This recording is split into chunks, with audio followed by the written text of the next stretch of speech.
పెళ్లి ప్రతి మనిషి జీవితంలో జరిగే ఓ వేడుక. పెంచిన 25 ఏళ్ల మా అనుభవం మంచి చెడులేంటో 1కి 100 సార్లు ఆలోచించి నిర్ణయం తీసుకుంటాం. పెళ్లి చేసుకున్నా కూడా ప్రేమించొచ్చు, మేం చెప్పిన వాళ్ళని పెళ్లి చేసుకుంటే లైఫ్ లాంగ్ బావుంటుంది అని తల్లిదండ్రులు. 25 ఏళ్లు మీకు నచ్చినట్టే అన్ని జరిగాయి, కానీ పెళ్లి మాత్రం మాకు నచ్చినట్టు జరగాలి, ప్రేమించి పెళ్లి చేసుకుంటే లైఫ్ హ్యాపీగా ఉంటుంది అని పిల్లలు. ఇలా పెళ్లి మీద ఒక్కొక్కరికి ఒక ఒపీనియన్ ఉంటుంది. మీరు చెప్పండి, ఏ మ్యారేజ్ చేసుకుంటే లైఫ్ లాంగ్ హ్యాపీగా ఉండగలమంటారు? ప్రేమ పెళ్లి అంటారా? మన దేశ అత్యున్నత న్యాయస్థానం చెప్పిన మాట ఏంటో తెలుసా? ఈ డైవర్స్ కేసెస్ లో మాక్సిమం నెంబర్ ఆఫ్ కేసెస్ ప్రేమించి పెళ్లి చేసుకున్న వారే ఉన్నట్టు తీర్పునిచ్చింది. అంటే దానర్థం ప్రేమించి పెళ్లి చేసుకున్న వారందరూ ఆనందంగా లేరనేగా. పోనీ అరేంజ్డ్ మ్యారేజెస్ అంటారా? ఓ స్టడీ ప్రకారం అరేంజ్డ్ మ్యారేజెస్ లో సక్సెస్ రేట్ 65% గా ఉంది.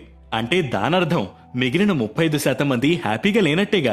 ఎక్కువ శాతం ప్రేమ పెళ్లిళ్లు విఫలం కావడానికి ప్రధాన కారణమేంటో తెలుసా? ప్రేమ పెళ్లిళ్లలో పెళ్లి స్టేజ్ వచ్చేటప్పటికే వాళ్లని ఎక్సైట్ చేసి ఒకళ్ళనొకళ్ళు అర్థం అయ్యే వరకు కొంతకాలం ఆ బంధాన్ని బలంగా పట్టి ఉంచే మాక్సిమం సరదాలన్నీ అప్పటికే ఆ జంటకి తీరిపోయి ఉంటాయి. పెళ్లి తర్వాత జీవితం ఏదో మారిపోతుంది అని ఎక్స్పెక్టేషన్స్, దాంతోపాటు పెళ్లికి ముందులాగే ఒకళ్ళ వెంట ఒకళ్ళు పడుతూ ఒకళ్ళనొకళ్ళు పొగుడుతూ లైఫ్ లాంగ్ ఇలానే ఉంటుందని ఒక ఎక్స్పెక్టేషన్ తో ఉంటారు. కానీ తీరా చూస్తే పెళ్లి తర్వాత అవేవీ లైఫ్ లో అంత ఫ్రీక్వెంట్ గా వినిపించకపోయేసరికి బాగా కోపం వస్తుంది. జీవితం అంటే ఇది కాదని అర్థమవుతుంది. ఆశలు కోరికలు వేరే వైపు మళ్ళుతూ ఉంటాయి. డిప్రెషన్లోకి వెళ్తారు. మంచి చెడులేంటో చెప్పడానికి పెద్దవాళ్లు వాళ్లతో ఉండరు. గొడవలు పెరుగుతాయి. ఆ తర్వాత డైవర్స్.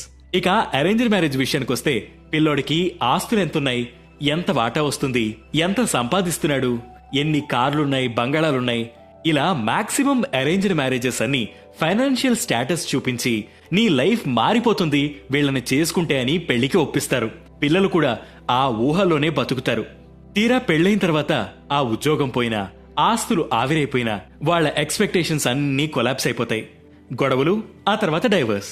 సో ఫైనల్లీ నేను చెప్పొచ్చేది ఏంటంటే, మ్యారేజ్ లైఫ్ లో హ్యాపీగా ఉండాలంటే భూమాతకున్నంత ఓర్పు అలవరుచుకోవాలి. అది ప్రతిసారి ఆడవారే కానక్కర్లేదు, మగవారు కూడా ఓర్పుతో ఉండాలి. ప్రతి చిన్న విషయానికి ఒకరినొకరు కాంప్లిమెంట్ చేసుకోవడానికి ప్రయత్నించండి.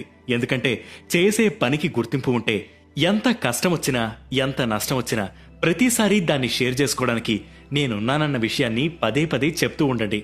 అసలు గొడవ పడకపోతే వాళ్ళు మొగుడు పెళ్లాలే కాదు అన్నట్టు గొడవలు పడిన ప్రతిసారి సారీ చెప్పడానికి ఇద్దరూ పోటీ పడేలా ఉండండి. శారీరక ఆకర్షణలు ఎన్ని ఎదురైనా ఒక్కసారి మిమ్మల్నే నమ్ముకున్న వారు ఉన్నారనే ఆలోచనను మీ బుర్రకు రప్పించండి.